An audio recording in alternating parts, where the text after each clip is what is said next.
NTPC కార్మిక సోదరులందరికీ కూడా జేఏసీ పక్షాన అదేవిధంగా ఏఐటీసీ పక్షాన శుభాకాంక్షలు తెలియజేస్తూ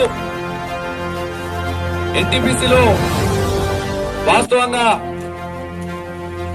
దురదృష్టకరం ఏంటంటే ఎన్టీపీసీలో త్యాగాలు మనై ఎన్టీపీసీలో బలిదానాలు మనై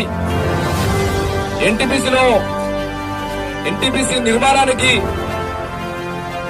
కొత్తగా కడుతున్నటువంటి Telangana 8th unit Telangana project కానీ మొత్తం ఎన్టీపీసీ విస్తరణ అభివృద్ధికి శ్రమ మనది, కానీ సంపద మాత్రం కొందరిది.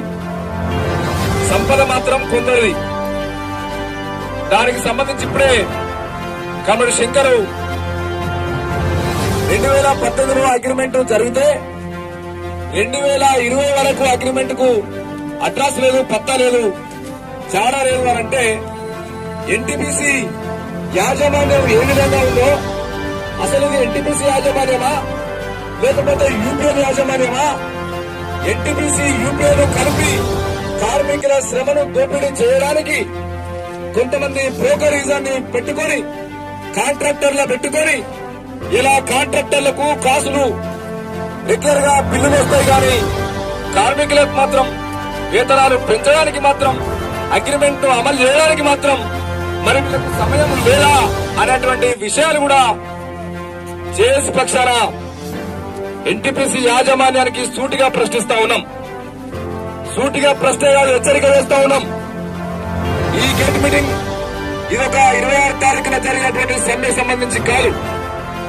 ఇక్కడ పనిచేస్తున్నటువంటి ఈ ప్రాంతాల్లో ఉన్నటువంటి నిరుద్యోగ యువత, ఈ ప్రాంతంలో ఉన్నటువంటి కార్మిక వర్గం, ఈ ప్రాంతంలో ఉన్నటువంటి అసంఘటిత కార్మిక వర్గం లక్షలాది సంఖ్యలో ఎలా రెక్కాడితే గాని డొక్కనటువంటి అతి పేద వర్గం ఉన్నటువంటి వాళ్ళు ఇలా ఎన్టీపీసీ పనుల కోసం వస్తా ఉంటే ఇలా మీరు మాత్రం వాళ్ళను ఇష్టం వచ్చినటువంటి విధంగా భయభ్రాంతులకు గురి చేసినటువంటి విధంగా వాళ్ళను పని ఒత్తిళ్లు పెంచి ఇబ్బందుల పాలు చేసి 2018లో అగ్రిమెంట్ అయితే ఇప్పటి వరకు అగ్రిమెంట్ చేయకుండా వేతనాలు పెంచకుండా మీరు కాలయాపన చేయడం ఇది ఎంతవరకు సబబా అని చెప్పేసి కూడా, ఇది న్యాయమా అని చెప్పేసి కూడా యాజమాన్యం కూడా ఒక్కసారి ఆలోచన చేయాలని చెప్పేసి కూడా మేము విజ్ఞప్తి చేస్తా ఉన్నాం. ఇలా పక్కన తెలంగాణ ప్రాజెక్టు కడతా ఉన్నారు. మేము పొద్దున బృందావనంలో పొద్దున వచ్చి టీ తాగడానికి పోయినాం.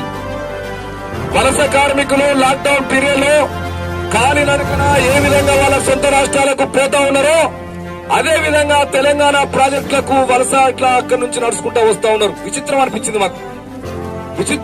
మాకు. ఎవరు ఈ కార్మికులను అడిగాం.